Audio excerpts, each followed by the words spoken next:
The Dallas Stars returned home, but the problems followed. A flat performance against Tampa Bay, another missed opportunity, and questions that just won't go away. The score tells one story, the effort tells another. Let's break down what went wrong and more next.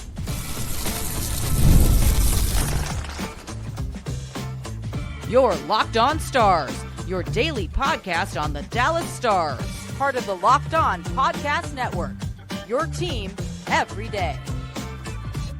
Howdy, Stars fans. I'm Joey Erickson, forward producer of 105 Through the Fan. Please be sure to subscribe. We are free and available wherever you get your podcasts and on YouTube. And as always, thank you so much for making us a part of your day and making us your first listen. Welcome to a Monday edition of Locked On Stars, part of the Locked On Podcast Network, now the #1 sports podcast network. Today's episode is brought to you by FanDuel. The wildcard round is here, and FanDuel is officially in playoff mode. So visit FanDuel, an official sportsbook partner of the NFL, and grab your profit boost pack every NFL playoff game day. The Dallas Stars returned home yesterday afternoon and fell flat on their faces against the Tampa Bay Lightning in a 4-1 defeat. And the Stars' problems are continuing to be exposed by the opposition night in and night out. What is going on? We'll hear from head coach Glenn Gulutzan after the loss. And where are the adjustments from goalie as well? The Stars need to find a spark from somewhere other than Mikko Rantanen. Or maybe it's Justin Rutsakovyan. The rookie is showing a ton of fight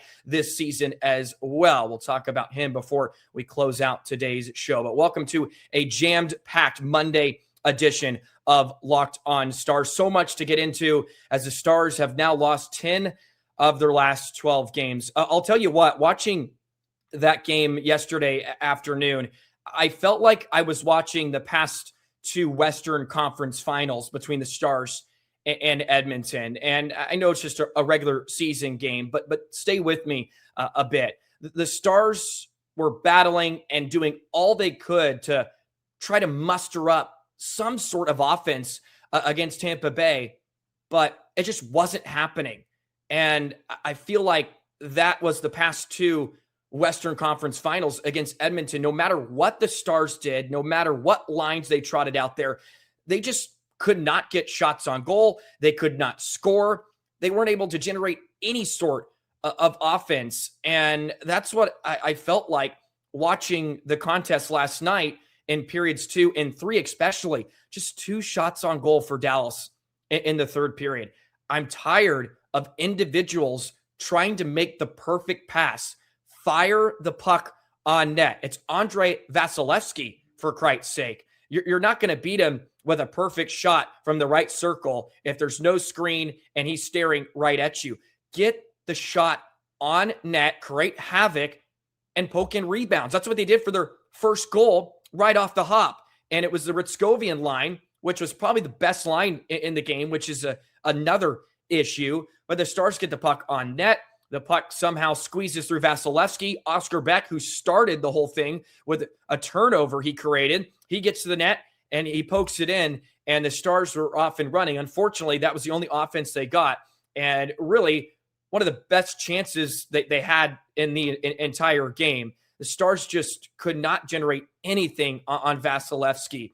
And Glenn Gulutzan is putting Duchesne on the Robo line. We see Johnston with Robo and Rantanen at points last night, but they just had no answers. They have nothing right now at 5-on-5.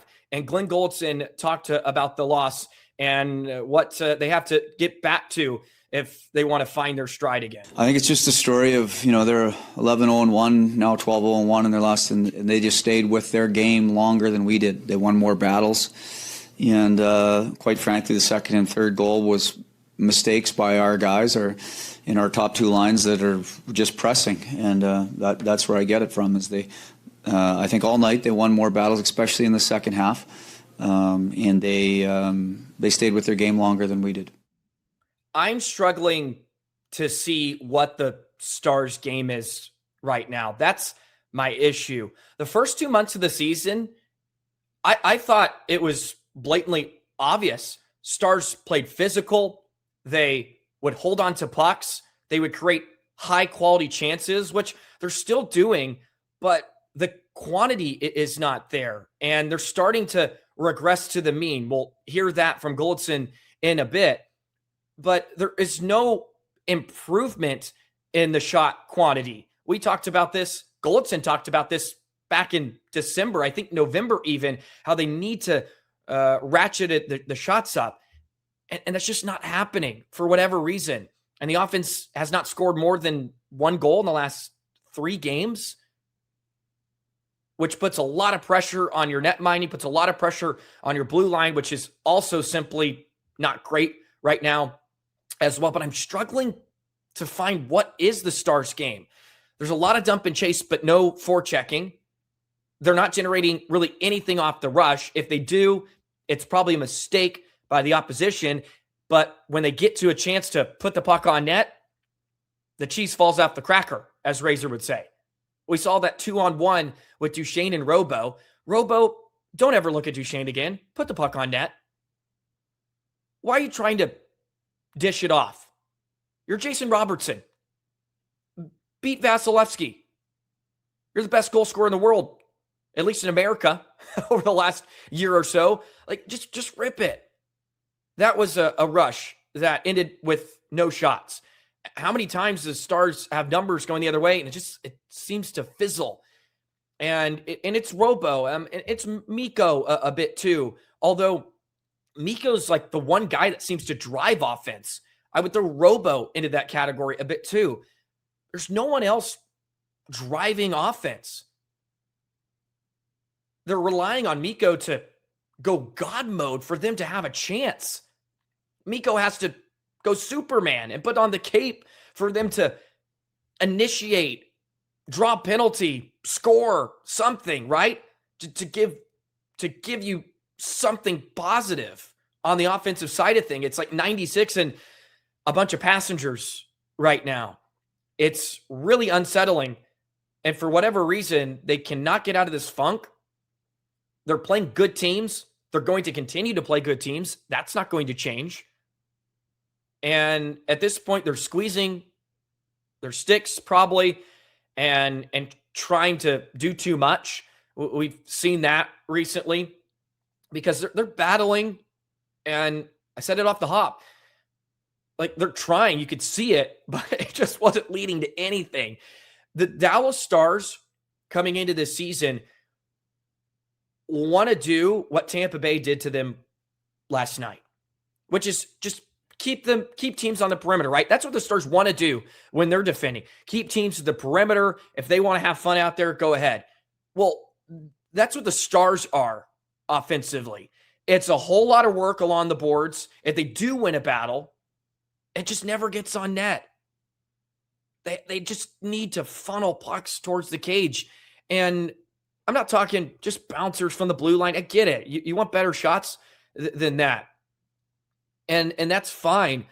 But in a game like last night, where you're trailing 3-1 going into the third period and you have 2 shots, I'm sorry. That's just unacceptable. It's unacceptable. The Stars at home should have controlled that entire third period. And yes, Tampa Bay is just an absolute buzzsaw right now. Fair enough. Fair enough. But there's no way that team should go into your building up 2 and just be able to really dominate you and outshoot you. I don't understand how. I don't understand the approach going into the third. It should just be all hands on deck. No shots, a bad shot at this point. Vasilevsky's an absolute killer. We get it. You saw the goal he gave up. It was kind of fluky. So why not just throw it into the mixer? See what happens. But instead, we're holding on to pucks, we're cycling for 30 seconds, and then you're exhausted. You can't get anything going. It's part of the offensive issues too. You have some of your big guys, like they're defending for 45 seconds. By the time they get up the ice, all they could do is get it in deep and get off for a change. It's just really bad. It's poor. It's poor stuff. And I'm looking at Gulutzan too a bit. I've been a big defender of his, but where are the adjustments? It's not enough right now. Steel's not working with Rantanen. and Johnston. Duchesne's not working. Ben is not working. We need something to shake up the mojo, right? Something. We'll hear from Glenn Gulutzan again about how the Stars are regressing to the mean a bit and where they can potentially get a spark from internally. But it maybe leads to the question again, they're going to have to go out and get somebody from the outside if they want to fix some of these issues. We'll do that in just a minute.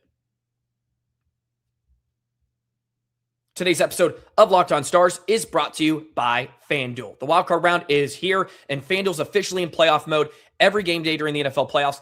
FanDuel is giving customers even more ways to get in on the action. Currently, I'm watching the thriller between Chicago and Los Angeles. What a game. It's in overtime right now. But that's the type of NFL playoff game day vibes you can get in on with FanDuel. And users get a profit boost pack waiting for them inside the app on every NFL playoff game day. Each game day, you'll see a pack loaded with multiple profit boosts you can apply to bets you like most.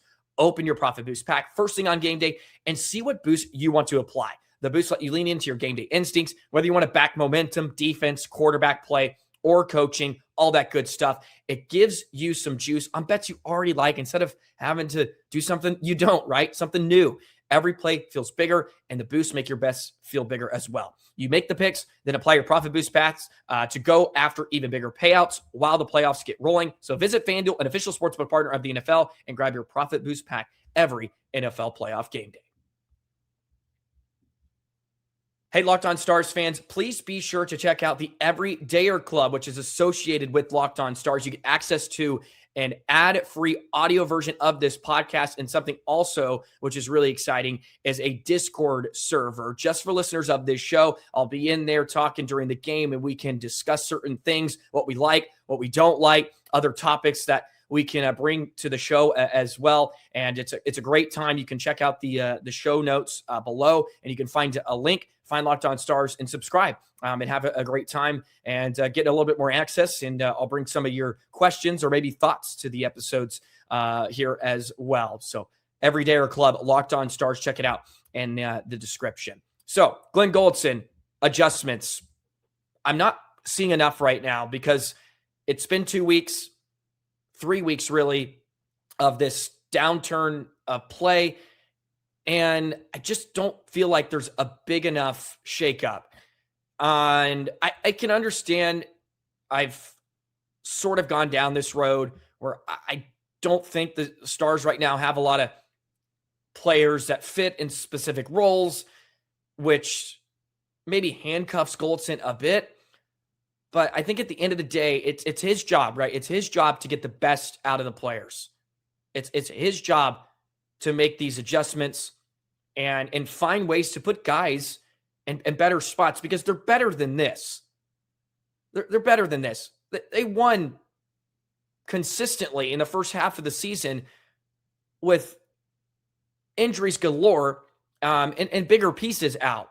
So there are ways for him to get the best out of these players. He's done it before. We're just not seeing it right now for whatever reason.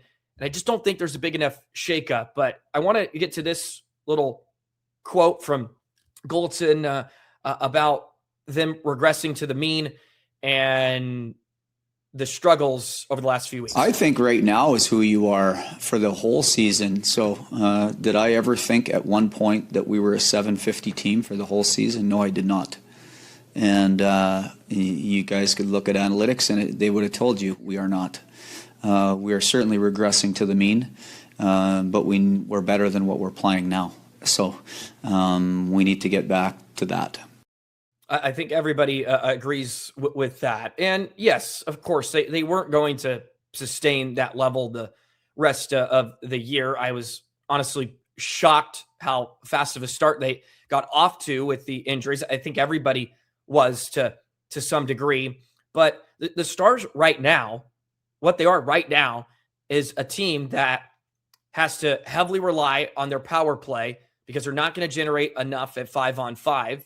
And the chances they do get, it's either one and done or they score, but they're not going to get enough of those over a 60-minute period. And they have to rely on their power play, which right now is just non-existent. So if the power play is not humming like it was for really the first 30 games of the year, They just don't have a ton offensively. They can defend better than this for sure. Liam Bischel's out. That hurts. Kyle Capobianco's getting a lot of minutes. Petrovic is getting a lot of minutes. Lyubushkin. And as much as I like Capobianco and others, again, think about what Capobianco and Petrovic were. Like, they are career AHL guys for the most part. And I know they have experience in the AHL, and that's good. I think they're serviceable enough. But at the end of the day, like, for a lot of teams, for a lot of previous years, like, they were deemed not good enough to be in the NHL, or at least to play consistently. And it doesn't mean they can't help out, but like, these are not going to be guys you can rely on in the postseason.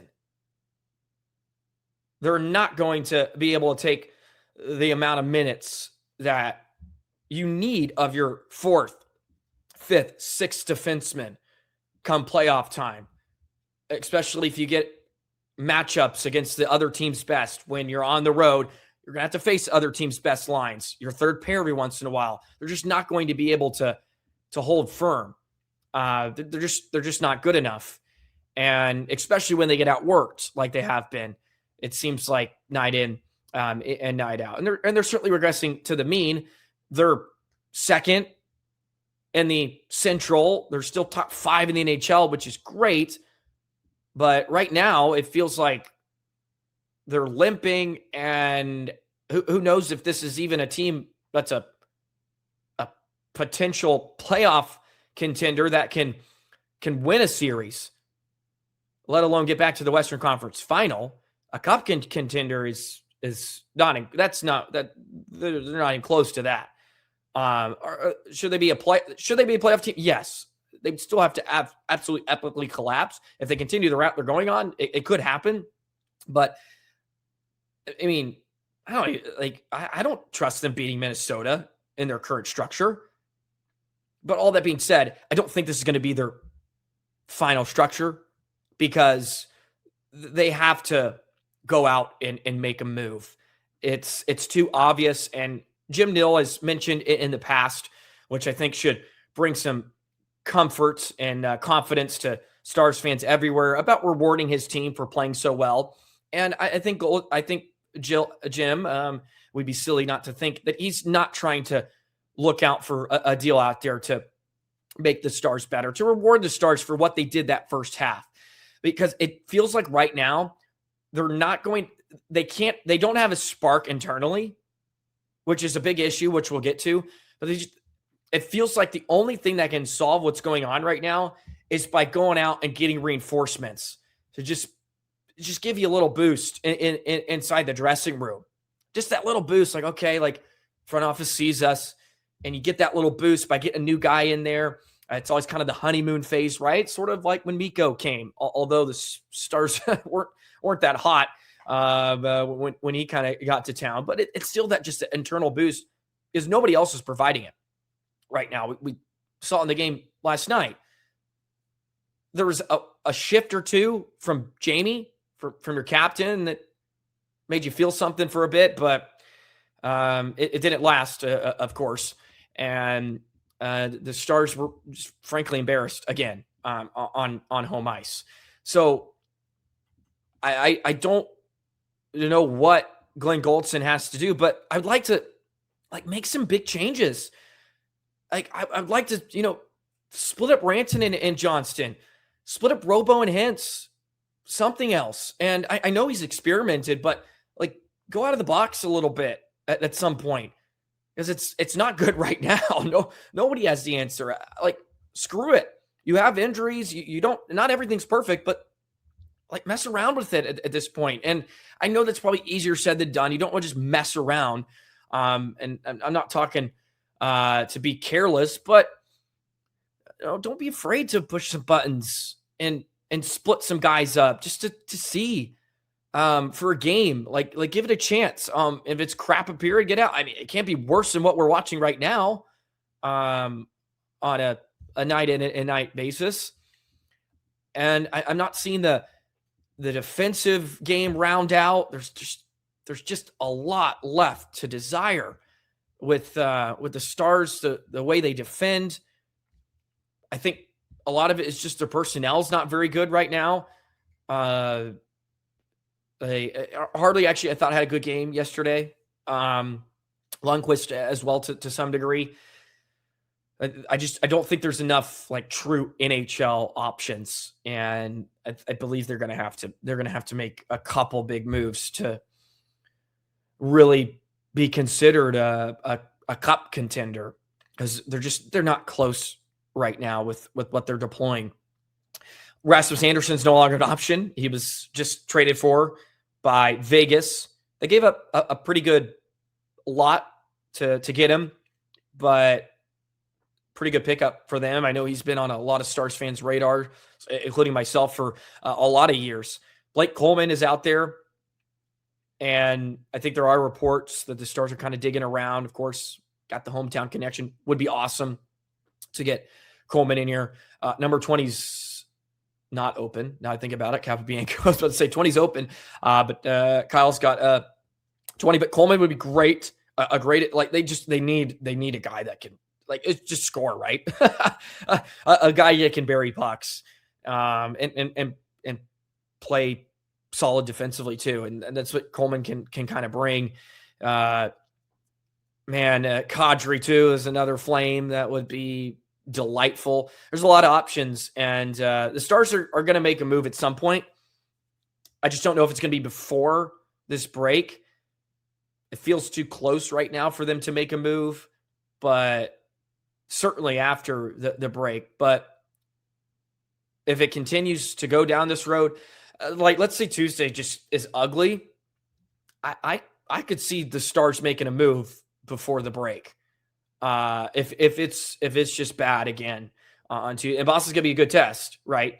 They've been excellent this year, so if that goes awry, maybe it forces the issue. And we saw that a bit last year. Obviously, the injury to Miro didn't help, but they went out and got Granlund and got CC. They got through that sort of rough patch in February, just before the Four Nations.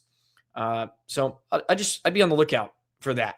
But I do want to talk something positive, since I think there was a positive in the game. And Justin Rutsakovyan, the Stars rookie, seems to be sacking up and making things happen and trying to pull his team into the fight.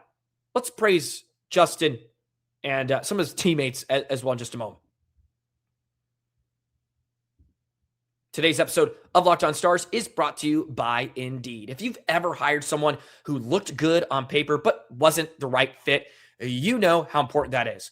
When you want candidates who truly match what you're looking for, trust Indeed sponsored jobs. Hiring Indeed is all you need. Stop struggling to get your job post seen on other sites. Indeed sponsored jobs put your post at the top of the page and help you reach the right candidates faster. If you need to hire somebody for the show, if you need to hire somebody for your business, you just go to Indeed. Very specific about what you need, real experience, not just resume buzzwords. You can find a job post. You can get your job post seen by other candidates that have the right job requirements. You don't have to spend hours looking for different candidates, right? It's all about getting somebody fast and quick. So sponsored jobs will boost that for you. Spend more time interviewing candidates and get the assets you want with less stress, less time, and more results using Indeed sponsored jobs. Listeners of the show get a $75 sponsored job credit to help give your job the premium placement it deserves at Indeed.com/lockedon. Just go to Indeed.com/lockedon right now and support the show by saying you heard about Indeed on this podcast. Terms and conditions apply. Hiring, do it the right way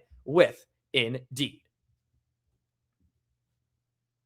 I just have to give a huge round of applause to Justin Rutsakovyan. We're going to finish the show trying to be as positive as possible here today, which has been hard recently here on Locked On Stars. This is probably the worst stretch of hockey by far for Dallas that we've seen while I've been at the helm of this podcast. Maybe the 7 straight losses going into the postseason sort of rivals it a bit, but 10 out of 12 that the Stars have lost is certainly not good. But I just loved Ritzy's fight yesterday, and that line was certainly the best. Beck and Bork, they gave Dallas a little juice. I wish more individuals would help pull their weight a bit as well. but he was mucking it up. We've seen this throughout the year. He's dropped the gloves a couple of times. He'll get into your face if it's a veteran, a young guy. He doesn't care. Like he seemed to be trying to give Dallas a spark. And I can't say that for your captain that's been there for over a decade. I can't say that for some of the other leadership on the Stars. Yes, I'm calling them out because I think it's a huge problem that your rookie is like it's ticked off. Like he wasn't happy with what was going on.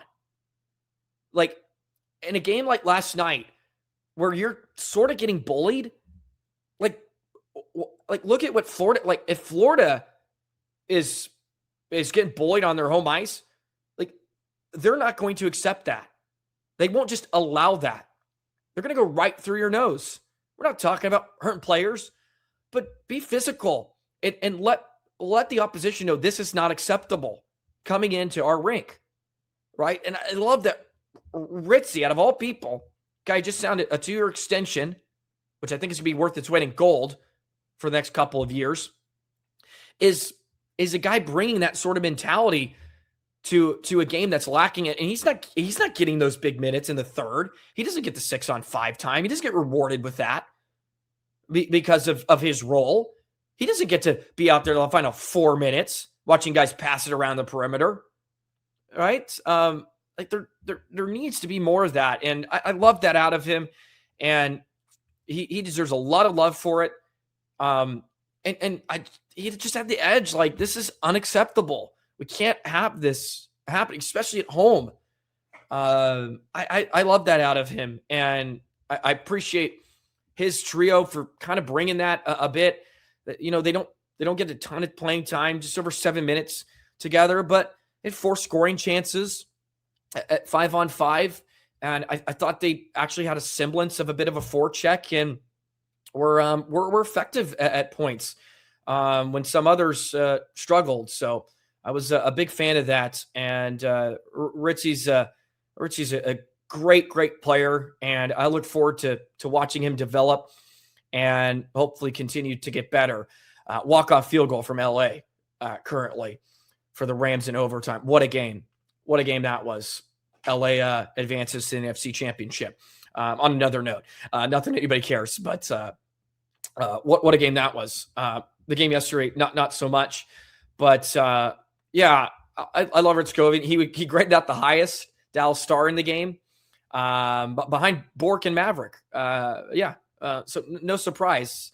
Well, they ended up cashing in on the goal, and we're giving Dallas a little life at points. So, yeah, go Quebec line, which I'd like this season. They just kind of got reunited, and last game, who was it? Anaheim or whatnot? I can't remember. No, Mammoth, Utah. The losses are piling together, but I thought they picked up right where they left off when they reunited. And I think that's a good line, because that's a good third line, in my opinion, with them. Like Gulutzan should be able to make something out of that top 6. You got Robo, you got Rantanen, you got Hintz, you got Johnston, you got Duchesne. Like, Ben can be effective if you put him with those. Like, Ben's not gonna put up any sort of points if he's not playing with some of those guys. So if he's not, like, he's just like he is with Foxside, and they're banging bodies and it's being which is fine. But you can't expect him to put up offense if he's not playing with one of those individuals. So make something out of the top 6, because what right now is not working. Duchesne with Robo and Hintz not working. Obviously, the Steele, Johnston, Rantanen isn't really working. Also, I don't think they have guys that can drive off it. That's what's really hurt. It's like Rantanen, Robo can do it a bit, but Robo's not a playmaker. He can provide offense more for himself, not a ton for others, which I don't want to, kind of poo-poo on his offensive ability. But he's more, he's a shooter, of course. Ritzy probably should get rewarded. Maybe it gives him some minutes. And I know you don't want to mess up with one of the lines that's good, but why not? I think he's deserved it to some degree, how he's played. because he does hustle and try to outwork the opponent. My dad texted me. He goes, "Went to the game. Stars sucked." I said, "Yeah." I respond, "A bunch of passengers." It's kind of how I feel, and I know it's maybe harsh, but a lot of guys feels like going through the motions. Not saying they don't care or they're not trying, but there's an obvious disconnect right now. Man, it's tough. It's tough, and the Stars are lucky to have banked as many points as they did early on, because now what? Game 50 is up next, so that's 32 games, 33 remaining. And there's going to be teams that make a big, strong push towards the end. And, Minnesota's still right there. And I think the Wild would kick your butt cheeks the way you're playing right now. I would take a lot of other teams over Dallas in a 7-game series with what we're seeing. Although I said that for a large chunk of last year going in, and the Stars kind of flipped the script, but let's be realistic here. The Stars are not that team. they can't flip that switch right now. Not with the personnel they have. So that's me being positive on the final segment. It lasted a couple minutes. It lasted a couple minutes. So give me some props. Let me know your frustrations. Let them out in the comments below. Nothing wrong with that. Hey, check out the Everydayer Club again. You get access to an ad-free episode of Locked On Stars and the Discord, which I'm trying to be as active as I can in there each and every game. We can discuss things. It's going to be great. I'm just trying to get more people in there so we can kind of toss it around. I think it's $5 as well. And you can kind of interact with me a bit more. We can discuss some of those topics. Again, the more that are in there, I can bring up some of the thoughts on episodes after games and whatnot. So please check out. It's in the description notes. You can find the link there for Locked On Stars. Would really, really appreciate that. And thank you guys for all the love and support as always. You guys are amazing. So lucky to be able to do this. It's so much fun talking Stars every day, although it can be hard like the month we've had here, but I try to bring a spark. If the Stars aren't going to do it, I try to bring a spark to your day, hopefully, since the Stars ruined my Sunday. That's what they did. But anyways, like, comment, subscribe, hit that notification bell. Have a great Monday, Stars fans, and we'll catch you tomorrow. We get to Bruins. We'll preview them and some other great stuff. So long, Stars fans.